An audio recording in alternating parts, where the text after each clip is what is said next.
안녕하세요. 신영중학교 영어과 박성진입니다. 오늘은 우리가 한 달 정도 지속해온 온라인 러닝에 관한 이야기를 조금 해보려고 합니다. 연휴가 길어서 하나 만들어 봤는데요. 여러분들 이제 한 달 동안 코로나 사태 때문에 우리가 하게 된 온라인 수업에 대한 특징들과 또 간단한 안내를 영상으로 또 한번 만들어 봤습니다. 자, 온라인 러닝. 자, 온라인 수업은요, 여러 가지 오프라인과 조금 다른 설계 과정을 거치는데요. 오늘 선생님이 주말 책방에서 여러 가지 교육과 학습에 대한 패러다임의 변화에 관한 책들을 읽고 그 내용을 공유하고자 이렇게 알려드립니다. 자, 오프라인 수업과 온라인 수업의 차이점을 우선 비교해 볼 텐데요. 오프라인에서는 선생님이 육성과 판서와 교구 기자재를 사용하고 학생들은 발표, 토론, 실시간 결과 공유, 피드백을 합니다. 여기에 사용되어지는 미디어, 매개체는요, 책과 PPT와 영상 정도가 될 거예요. 온라인은 그럼 어떤 차이가 있나요? 고음질의 USB 마이크, 또 초반에 플랫폼 콘텐츠에 집중한 나머지 사용자인 학생의 손에 쥐어지는 것에 대한 관심이 조금 소홀했죠. 그렇다 보니까 학생들은 카톡을 하며 인강을 보기도 하고요.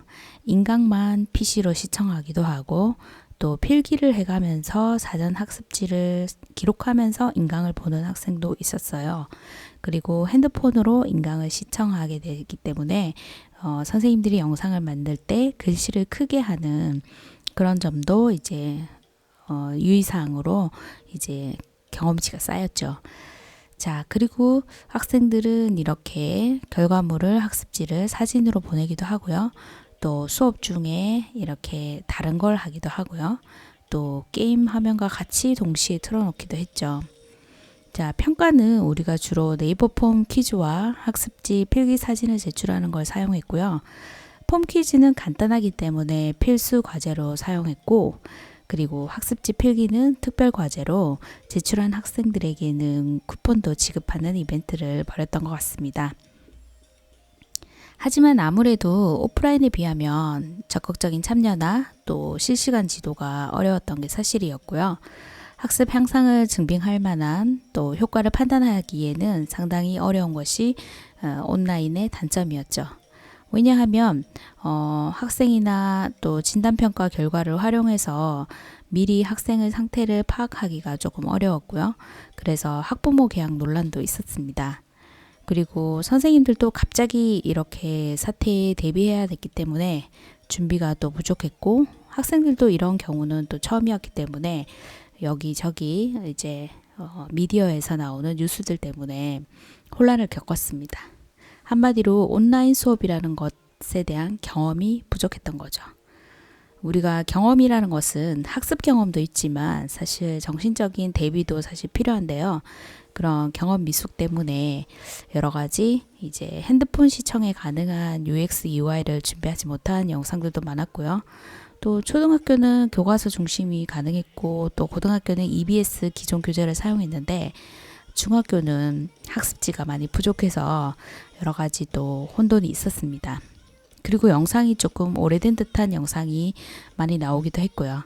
그래서 학년별로, 학급별로, 학교별로, 학생별로, 또 교사별로, 부모별로, 과목별로, 또 지역별로 지원 정도와 참여 정도 굉장히 상이했습니다. 그리고 또 이 학습더와 EBS 온라인 클래스도 콘텐츠 구성의 차이가 조금 다양했었죠. 그래서 결론적으로 선생님이 생각해 봤을 때 사전에 학생에 대한 어떤 진단평가와 그리고 이 온라인 학습을 하고 나서 사후의 평가 계획들이 선행되고 또 체계적이고 단계적인 실물 학습지 제공과 동기 유발을 위한 다양한 이벤트가実施되었다면 조금 더 학습하고 싶은 욕구를 좀 더 많이 충족시켜 줄 수 있었지 않았나 하는 아쉬움이 남습니다. 자, 이제 등교 개학이 얼마 남지 않았는데요. 우리가 이번 경험을 통해서 온라인 학습, 원격 수업, 또 사이버 학습, e-러닝, 리모트 러닝, 유튜브 시청, 또 오프라인 에듀케이션, 스쿨링 이런 단어들의 어떤 차이점을 좀 명확하게 알 수 있었던 것 같아요. 전체를 뭉뚱그려서 온라인 수업이라는 개념이 도입되긴 했지만 사실 CD나 또 라디오로 또 시청을 통한 수업은 그전에도 많이 있었죠. 이번처럼 600만 명 가까운 대량 이제 그 실시가 사실은 우리가 처음이었기 때문에 조금 이 개념들이 혼재되어서 사용되었던 것 같아요. 우리가 이런 온라인 수업은 시간과 장소 또 내용과 강사의 제약이 없어요. 그렇기 때문에 비정형 수업이라고 할 수 있어요. 비정형이란 건 뭐냐면 1초에 연탄을 무한대로 나른다는 거죠.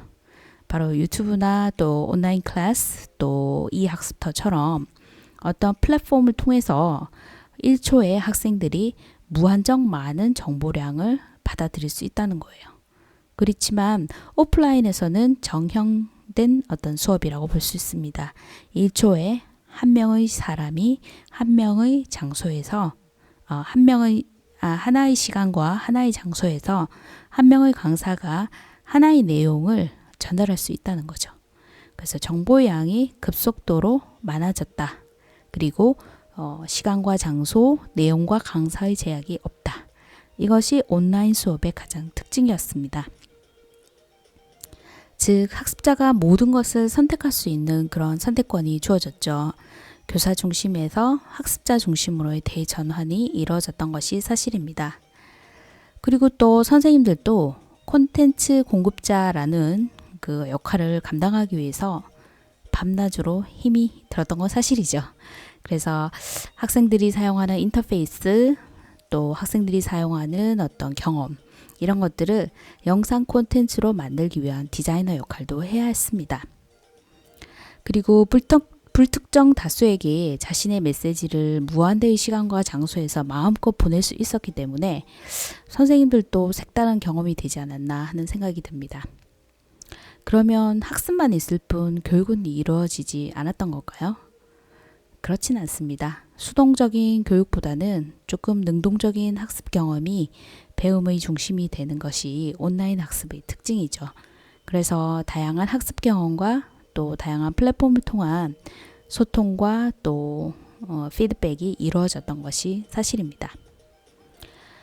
교육이 이루어지지 않은 건 아니죠. 잘 구성되고 잘 전달되기만 한다면 책 한 권이나 짧은 만남 또 교류 이상의 인식 대전환을 가져오는 콘텐츠도 사실 무궁무진하답니다. 어떻게 보면 온라인 학습이나 유튜브 시청은 주제에 따라 다르긴 하겠지만 지구촌 전체의 집단지성이 표현된 그런 사회 현상이 아닐까 싶네요. 그럼 여러분들 오늘 주말 책방은 여기까지입니다. 즐거운 주말 보내세요. 온라인 수업 그럼 다음 주에도 또 만나요. 바이바이.